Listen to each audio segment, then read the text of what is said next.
हे राजा परीक्षित, भक्त और ज्ञानी दोनों भगवान के सम्मुख जा रहे थे। ज्ञानी बोला मैं बड़ा हूं, भक्त बोला मैं बड़ा हूं। दोनों में बहस छिड़ गई। ज्ञानी कहे मैं बड़ा हूं, भक्त बोले मैं बड़ा हूं। बोले इसका फैसला करा, चलो। ब्रह्मा जी के पास में गए। ब्रह्मा जी बोले कैसे? बोले महाराज आप तो ये बताओ भक्त बड़ा है कि ज्ञानी बड़ा है? बोले भगवान शंकर के पास चलो, वो बताएंगे। भगवान शंकर के पास में आए। बोले बताओ प्रभु भक्त बड़ा है कि ज्ञानी बड़ा है?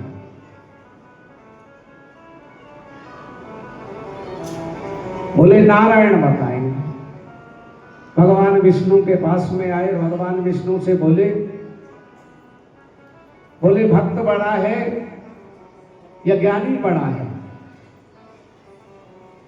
अब बड़े ध्यान से उत्तर सुनना। भगवान क्या कहते हैं कि ज्ञानी मेरी आत्मा है, ज्ञानी मेरी आत्मा है। सब लोग उठ के चलने लगे। भगवान बोले कहां चल दिए? बोले आपने फैसला कर तो दिया, आपने कह तो दिया ज्ञानी मेरी आत्मा है। तो भाई अभी मैंने उत्तर तो दिया ही नहीं है। अभी तो एक ही तो बात कही है, अधूरी बात काहे को सुन करके चल दिए? बोले ज्ञानी मेरी आत्मा है और जो भक्त है ना वो मेरा भी परमात्मा है, वो मेरा भी ईश्वर है, वो ईश्वर का भी ईश्वर है। इसलिए अब आप अंदाजा लगाओ बड़ा कौन है? ज्ञानी बड़ा है कि भक्त बड़ा है? भक्त बड़ा है। भगवान कहते हैं मुझे न पढ़े लिखे की आवश्यकता, न विद्वान की आवश्यकता। कबीरदास जी कोई पीएचडी नहीं की थी, अनपढ़ थे। गोस्वामी तुलसीदास जी कोई अमेरिका पढ़ करके नहीं आए थे। सूरदास जी ने कोई डिग्री नहीं ली थी। सारे जितने भी संत हुए भगवान के भक्त हुए। और नाभाजी बोले कि भक्तों का पावन चरित्र लिखना मेरी सामर्थ्य सेवा है। और फिर मुझे दिखाई भी नहीं देता। अंगदास जी ने जल लिया और जा बेटा मैं तुम्हारी आंखें भी सही हो जाएगी। आंखों पे जल छिड़क दिया, आंखें सही हो गई। और मेरा आशीर्वाद है और शीत प्रसादी, संतों की शीत प्रसादी लेना जीवन को बदल देना है। संत ब्राह्मण की शीत प्रसादी पहली बात तो पत्तल में कोई छोड़ता ही नहीं है। पत्तल में कोई नहीं छोड़ता है। पर कहीं कहीं ऐसा भी हो जाता है कि वो तो खाने में लगे रहे और जिसको शीत प्रसादी लेनी होती है ना वो चुपचाप बगल में से और चुपचाप खींच लेता है। रोटी पता ही नहीं पड़ता कि भाई इसने एक गिलास लिया भी है इसमें। और ये शीत प्रसादी कोई देता नहीं है और लेने वाला उसको ले लेता है। तो शीत प्रसादी से उनकी बुद्धि निर्मल हुई और बुद्धि निर्मल हुई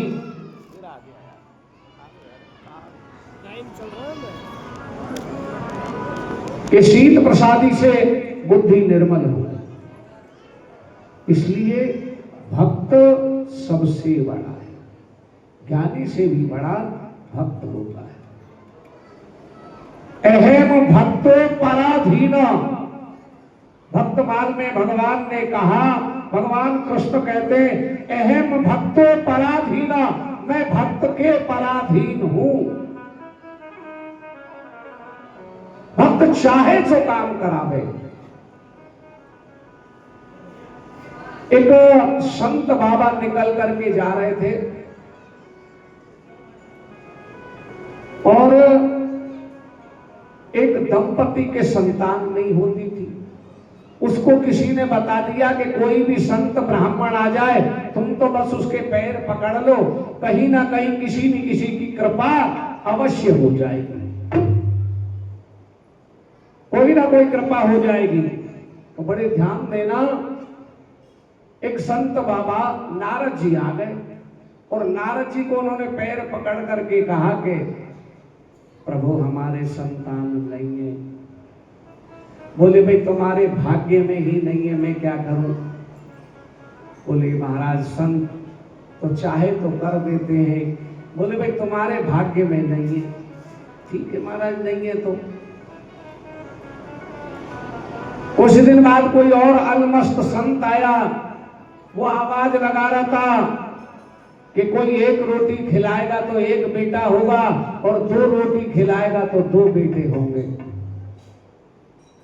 उस माता के पास 2 ही रोटी थी, उसने 2 रोटी उस संत को खिला दी और जा बेटी मेरा आशीर्वाद है तुझे 2 बेटे होंगे।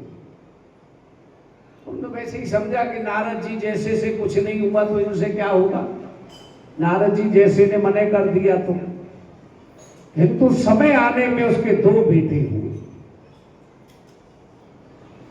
2 बेटे बड़े हो गए। नारद जी फिर आए और नारद जी ने देखा, बोले अरे तुम्हारे माता पिता कौन है। बोले इसी घर में यही हमारे माता पिता हैं। ये इनके भाग्य में तो अभी नहीं है संतान, क्या वो बेटे कहां से हुए। नारद जी गए और नारद जी ने भगवान को उलाहना दिया। बोले आपने मुझे झूठा पढ़वा दिया। बोले क्यों। बोले उसके भाग्य में जब संतान ही नहीं है फिर 2 बेटे कहां से हो गए। जब संतान ही नहीं है तो 2 बेटे कहां से हो गए। बोले देखो वो आज भी संतान मेरी नहीं है, आज भी संतान मैंने नहीं दी, वो आज भी संतान मेरी नहीं है। तो बोले उस संत की दी हुई संतान है, मेरी संतान नहीं है। और संत का कहना मैं टाल नहीं सकता। बोले मैं 24 घंटे नारायण नारायण रटता हूं और फिर भी। बोले हाँ मैं 24 घंटे नारायण नारायण रटता हूं। बोले नारद जी वो संत अलमस्त है, न उसको खाने की परवाह है, न सोने की परवाह है, न रहने की, और इसलिए इसको 2 बेटे संत के द्वारा हुए। संत की देन है, संत की कृपा है और संत की कृपा से उसको 2 संतान हो गए। और भगवान की दृष्टि में कोई भेद नहीं होता भैया। नाभाजी ने लिखते समय कहा कि कहीं कोई भगवान की दृष्टि में भेद नहीं होता।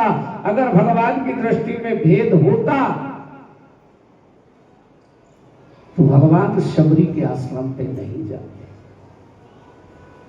भगवान शबरी के आश्रम पे नहीं जाते।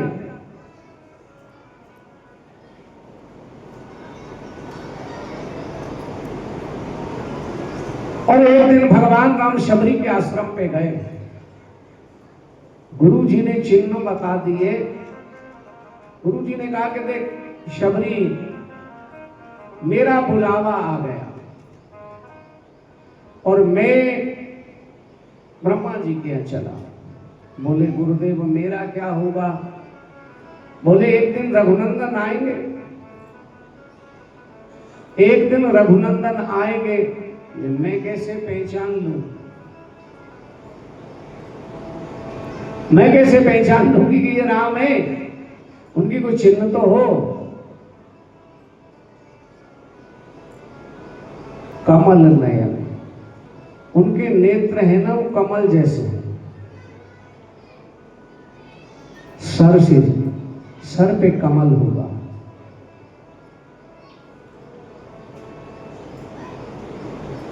उसके बाद में उनके जो कंधे होंगे कुछ और हो। पैर जो देखोगे तो दाएं पैर के अंगूठे में कमल खिलता हुआ तुम्हें प्रतीत होगा, और ये चिन्ह है तो वो राम जी है। ठीक है। रघुनंदन आए, शबरी बेचारी कोई पढ़ी नहीं लिखी नहीं कुछ नहीं, राम जी आए तो भावुक हो गए। सबसे पहले राम जी के गुरु जी ने बताए वही चिन्ह देखो कि ये वो ही है कि नहीं। कमल हाथ में, उसने कमल लेकर के देखा कि भगवान के नेत्र कमल नहीं, भगवान को कमल नयन कहा गया, भगवान को कमल नयन कहा गया है। और कमल नयन भगवान को क्यों कहते हैं? प्रश्न ये भी है पंडित जी कि भगवान को कमल नयन क्यों कहते हैं? भगवान को कमल नयन इसलिए कहा गया है कि भगवान शंकर को प्रसन्न करने के लिए राम जी ने 108 कमल के फूल लिए, और कमल के फूल लेके जिस समय शिवलिंग की स्थापना कर रहे थे तो एक एक कमल और भगवान का मंत्र बोल करके चढ़ा रहे थे। माता पार्वती और भगवान शंकर, उन्होंने परीक्षा लेनी चाहिए और एक कमल का फूल उन्होंने हरण कर लिया। एक कमल का फूल भगवान शंकर और माता पार्वती ने ले लिया। भगवान बोले कि 108 थे, 107 और चाहिए 108। तो नेत्रों की तुलना कमल से की गई है, तो भगवान राम ने अपने नेत्र निकालने के लिए तैयार हुए कि 8वां भाई मैं ये चढ़ाऊंगा, मुझे तो 108 पूरे करने हैं। और जब भगवान राम अपनी आंख निकालने लगे तब भगवान ने कहा, भगवान शंकर प्रकट हो गए, बस बस बस आज से तुम कमल नयन हो। कमल नयन नाम रखने वाले भगवान शंकर थे, क्योंकि बाबा का आदेश था। बड़ी गूढ़मयी रहस्यमयी कथाएं, मैं वो कथाएं बता रहा हूं जो आपने अनसुनी है, क्योंकि बाबा ने आज यही कहा कि आज भक्तमाल ही भक्तमाल का प्रसंग होना चाहिए। भगवान राम शबरी ने पहचान लिया, शबरी ने पहचान लिया, और शबरी पहचान करके बोले आओ रघुनंदन, विराजा, बैठा दिया। बोले शबरी, मेरा महाराज कौन ठिकाना है? गुरु की कृपा हो गई, गुरुदेव ने जो कृपा की ना, आज हमारा कल्याण कर दिया। गुरु की कृपा हो गई। भैया जल्दी जल्दी पिला 2 जने और आ जाओ। बोलते भैया भजन।